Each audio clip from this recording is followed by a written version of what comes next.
तर तुम्हालासुद्धा यावर्षी अशी ही पांढरी शुभ्र दुप्पट तिप्पट साईजने फुलणारी कुरडई बनवायची असेल तर ही रेसिपी शेवटपर्यंत बघा. तेलात टाकताच कुरडई बघू शकता तुम्ही किती मस्त छान फुललेली आहे आणि अगदी बॉबीसारखी कुरकुरीत झालेली होती. बऱ्याचदा काय होतं, कुरडई तेलात टाकताच ती एकतर लाल व्हायला सुरुवात होते, नाहीतर ती ना तळली तर जाते पण ती खाताना कडक लागते. या सर्व काही गोष्टी नको व्हायला म्हणून ही रेसिपी तुम्ही शेवटपर्यंत बघा. आणि हां, त्याआधी माझ्या चॅनलला सबस्क्राईब करा. त्यासोबत बेल आयकॉनही प्रेस करा, म्हणजे नवीन नवीन रेसिपी पोस्ट केल्यावरती लगेच तुमच्या मोबाईलवरती नोटिफिकेशन येत जाईल. चला मग सुरुवात करूया. बघूया कशी बनवायची कुरडई. तर सर्वात आधी कुरडई बनवण्यासाठी आपल्याला चीक बनवावा लागतो. तो चीक कसा बनवायचा ते आधी बघूया. इथं 2 किलो गहू घेतले, त्यांना निवडायचं आणि 2 ते 3 वेळा स्वच्छ पाण्याने धुवून घ्यायचे. आता हे आपण तिसऱ्यांदा धुवून घेतो आहे. व्हिडिओ खूप मोठा होईल त्यामुळे तुम्हाला आधीचं दाखवलं नाही. आता हे शेवटचं आपण एकदा धुवून घेतलं त्यांना. आता हे गहू आपल्याला स्वच्छ पाणी टाकून 3 दिवस भिजत ठेवायचे. पण प्रत्येक दिवशी सकाळी त्यातलं पाणी आदल्या दिवशी जे टाकलेलं असतं आपण ते काढून टाकायचे, पुन्हा धुवायचं आणि स्वच्छ पाणी भरून ते भिजत ठेवायचे. यामुळे काय होतं, आपले जे गहू भिजवतो आहे आपण त्यांना जास्त खराब वास येत नाही. आंबूस वास तर येणार पण जो काही खराब वास असतो तो नाही येणार. त्यामुळे 3 दिवस स्वच्छ पाण्याने धुवून आपल्याला भिजत ठेवायचे हे गहू. आता मी हे उन्हात ठेवले वाटते तुम्हाला, पण उन्हात नाही ठेवणार आहे. एका सावलीमध्ये जागेवर कुठेतरी ठेवून देणार आहे.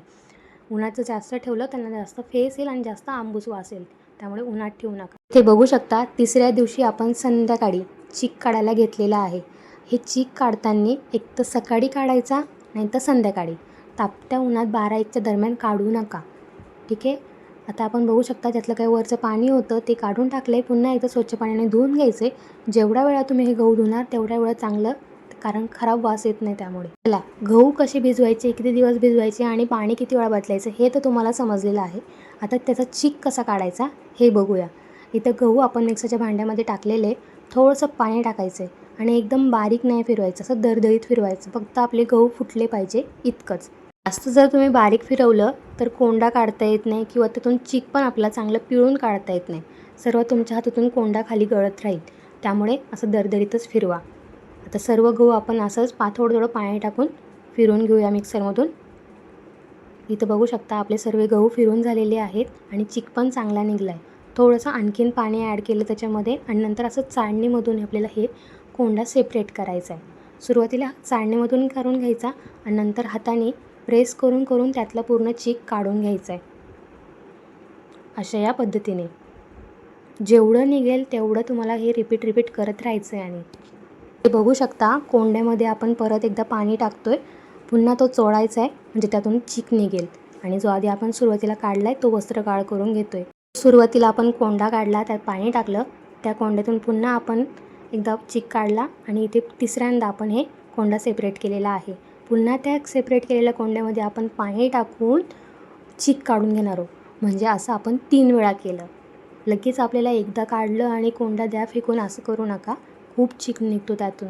आणि जे कोंडामध्ये पाणी टाकलं ना आपण ते सुद्धा वस्त्रगाळ करून घ्यायचं आहे सर्व.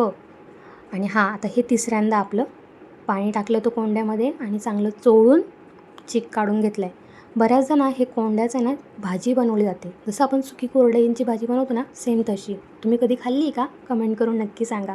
बघू शकता मस्त छान चीक साठलेला आहे. आता हा चीक आपल्याला रात्रभर एका साईडला ठेवून द्यायचा आहे पाणी आणि चीक सेपरेट होण्यासाठी. पण त्याआधी 2-3 तासानंतर जे काही पाणी सेपरेट होतं ते वरच्यावर पाणी काढून टाकायचं, पुन्हा स्वच्छ पाणी टाकायचं त्याच्यामध्ये. असं आपण रात्री एकदा केलं होतं. आता सकाळी बघू शकता छान आपलं गाळ पूर्ण खाली म्हणजे चीक खाली बसलेलं आहे, वरती पाणी आलेलं आहे. ते पाणी पूर्ण काढून टाकायचं आहे. तुम्ही पाणी बदलण्याच्या ऐवजी त्या पाण्यामध्ये तुरटी फिरवली तरी चालेल, पण शक्यतो पाणी बदला, छान पांढरशुभ्र कुरडई होईल.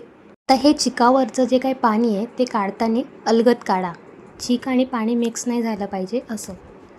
आता इथे बघू शकता पांढरा शुभ्र असा चीक आपला साठलेला आहे आणि तो आता आपण मोजून घेऊ म्हणजे आपल्याला पाण्याचं प्रमाण समजेल. एवढा चीक तेवढंच पाणी गरम करायला ठेवायचं आहे आपल्याला. त्यासाठी आपण हा चीक सुरुवातीला मोजून घेतोय.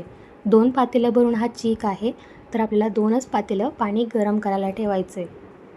इथे बघू शकता आता आपण पाणी गरम करायला ठेवतोय. 2 पातेलं पाणी आणि थोडंसं मीठ टाकायचं आहे म्हणजे चवीनुसार.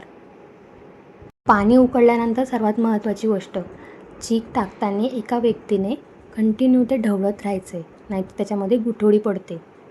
आणि चीक टाकताना पण एकदम सगळाच नाही टाकायचा आहे, हळूहळू थोडा थोडा टाकत जायचं आहे आणि कंटिन्यू एका दुसऱ्या व्यक्तीने ढवळत राहायचं आहे. गॅस फुल ठेवायचा या स्टेजवरती, जोपर्यंत चीक घट्ट होत नाही तोपर्यंत. एकदा का चीक चांगला घट्ट व्हायला सुरुवात झाली तर हे कंटिन्यू आपल्याला ढवळत राहायचं आहे. खाली लागलं नाही पाहिजे, खालचं वर वरचं खाली चांगलं शिजलं पाहिजे. थोडंसं आपण पाणी गरम केलं होतं ते टाकायचं आहे. बऱ्याचदा काय होतं, गव्हामध्ये फरक असतो त्यामुळे समजत नाही, म्हणून आपण थोडंसं पाणी गरम करून ठेवलं होतं आणि ते आपल्याला आता गरज पडते आहे. तुम्हाला वाटलं तर टाका तुम्ही. इथं आम्ही प्रत्येकजण चीक घेरून बघण्याचा प्रयत्न करतो आहे. म्हणजे जवळपास आपण 1 ग्लास पाणी गरम केलेलं होतं, ते पूर्ण आपण टाकलेलं आहे त्याच्यामध्ये. थोडंसं मीठ कमी वाटलं, आणखीन मीठ टाकतो आहे. चीक शिजण्याच्या आधी एकदम पांढरा शुभ्र दिसतो, पण तो जसा जसा शिजायला लागतो तर त्याचा रंग आहे ना काचेसारखा ट्रान्सपरंट व्हायला सुरुवात होते. तेव्हा समजायचं की आपला चीक शिजत आला आहे. तर बघू शकता सर्व साईडचं काढून घेतलं आणि झाकण ठेवायचं आहे. 15 ते 20 मिनटं आपल्याला मध्यम आचेवरती चीक वाफवायचं आहे. मस्त छान चीक वाफून होतो आहे बघू शकता. आणि हाताला पाणी लावले आपण, चेक करायचं आहे. चिपकत नसेल तर समजून जा आपला चीक प्रॉपर शिजलेला आहे आणि एकदम ट्रान्सपरंट दिसतो आहे. तुमच्या वहिनीसारखं ज्यांना ज्यांना चीक खायला आवडतो त्यांच्यासाठी ही एक टिप. आता आपण जेव्हा चीक साठवतो तेव्हा तो हा चीक आहे तुम्ही घट्टसर असतो ना, तो ताटामध्ये पसरवायचा आणि उन्हात त्याला पूर्णपणे वाळवायचा. आणि वाळवल्यानंतर ती जी काही खडे होतात ते मिक्सरमध्ये फिरून तुम्ही त्याची पावडर करून ठेवू शकता. पाहिजे तेव्हा चीक शिजवायचा आणि खायचा. तुम्हाला ना वर्षभर चीक खाण्याची वाट नाही बघावं लागणार. बरं ठीक आहे, पीठ चांगलं आपण पुन्हा 5 मिनटं वाफून घेतलं आणि आता वरती आलो आहे आपण कुरड्या पाडण्यासाठी. पीठ आपल्याला हे गरमच पाहिजे, झाकण ठेवायचं, थंड नाही होऊ द्यायचं. जर थंड झालं तर कुरडई पाडायला खूप त्रास होतो, म्हणजे पडतच नाही, मग तुम्हाला वडे पाडावं लागतील. गरम गरमच जेवढं पटपट होईल तेवढं पटपट कुरड्या करून घ्यायच्या आहे. बघू शकता अशा या पद्धतीने. इथं मम्मी आणि पप्पांचं काम चालू आहे. आम्हाला दरवेळेस पप्पाच मदत करतात कुरड्या करून द्यायला. मस्त आमच्या छान पांढऱ्या शुभ्र कुरड्या दिसत आहेत आणि पडतात सुद्धा खूप छान आहे. जोपर्यंत गरम आहे तोपर्यंत आपण पटापट सगळ्या कुरड्या बनवून घेऊ. अशा पद्धतीने आम्ही सर्व ह्या कुरड्या पाडून घेतो आहे. चला बघू शकता तुम्ही. आता ह्या कुरड्या आपण एक पूर्ण दिवस आहे ना चांगले उन्हात कडकडीत वाळवायच्या आहेत. बघू शकता दोन्ही बाजूने मस्त आपली कुरडई छान वाळलेली आहे. आता तळून पण बघूया मग कशी झाली तर. असं काय होतं, चीक जर तुम्ही चांगला शिजवला नसेल ना तर कुरडई ना तळताना तळली तर जाते पण आतून ती कच्ची लागते. तसं नको व्हायला म्हणून चीक चांगला शिजवा. आणि बघू शकता तेलात टाकताच कुरडई मस्त छान डबल साईजची झालेली आहे आणि अगदी कुरकुरीत आहे. मेन म्हणजे पांढरी शुभ्र आहे आणि आंबटसुद्धा लागत नाही ती खाताना जास्त, का आता आपण सारखं त्याचं गव्हातलं पाणी बदलत होतो, यामुळेच आपण पाणी बदलत राहायचं आहे सारखं सारखं. मी एकदा ही रेसिपी ट्राय केली ना तुम्हाला दरवर्षी टेन्शनच राहणार नाही. तुम्ही खरंच एकदा ही ट्राय करा. खूप टेस्टी होते आणि खूप छानसुद्धा लागते, अगदी खुसखुशीत एकदम बॉबीसारखी. बघू शकता मस्त छान कुरड्या तळून आहे. ही रेसिपी जरूर ट्राय करा. भेटू पुन्हा नवीन रेसिपीसोबत. तोपर्यंत चॅनलला सबस्क्राईब करा, व्हिडिओला लाईक करा आणि खूप सारं शेअर करायला विसरू नका. भेटू पुन्हा, तोपर्यंत बाय बाय.